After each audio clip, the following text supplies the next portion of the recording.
L'orgasme est le point culminant du plaisir sexuel, au cours duquel surviennent la relaxation et les contractions rythmiques des muscles de la région pelvienne. Lors de l'orgasme, les hommes éprouvent l'éjaculation, tandis que chez les femmes, on observe des contractions rythmiques des parois vaginales. Atteindre l'orgasme est possible par la stimulation de zones sensibles telles que le clitoris, le vagin, le pénis ou l'anus. Il convient de noter que les méthodes pour atteindre l'orgasme sont variées, mais l'orgasme lui-même est universel. Orgasme spontané. Le phénomène de l'orgasme spontané, survenant sans stimulation sensorielle directe, est intéressant.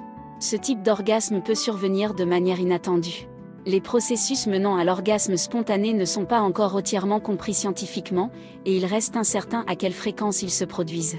Diverses circonstances peuvent déclencher un orgasme spontané, pendant les rêves, pas nécessairement d'ordre érotique.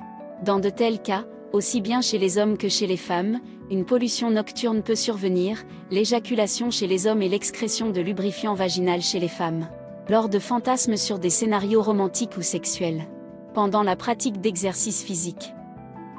Des études indiquent que les femmes peuvent ressentir un orgasme spontané lors de la pratique de sports tels que des exercices abdominaux, des entraînements de force ou le yoga. L'équipement sportif en contact avec le clitoris peut provoquer un orgasme lors de la pratique du cyclisme ou de l'alpinisme.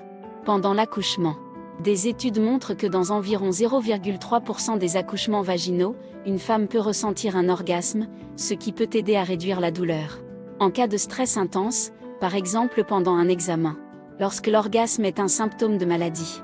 L'orgasme spontané est parfois associé à un état de dysfonctionnement sexuel connu sous le nom de trouble d'excitation génitale persistant, caractérisé par une excitation génitale incontrôlée sans stimulation sexuelle. Chez les femmes comme chez les hommes, on peut observer un afflux sanguin vers les organes génitaux, des pulsations, une pression ou des picotements, ainsi que d'autres symptômes. Comme ce phénomène n'a été étudié que depuis 2001 et n'est pas inclus dans la classification internationale des maladies, les informations sur les méthodes de traitement sont limitées. La thérapie peut inclure une psychothérapie, une physiothérapie et des médicaments. L'idée d'apprendre à ressentir un orgasme par la pensée est séduisante. Cependant, il est probable qu'on ne puisse pas le faire, car personne ne sait encore exactement pourquoi l'orgasme survient parfois sans stimulation. De plus, les personnes ayant éprouvé un orgasme spontané disent souvent que cela s'est produit à un moment inapproprié et qu'elles se sont senties gênées.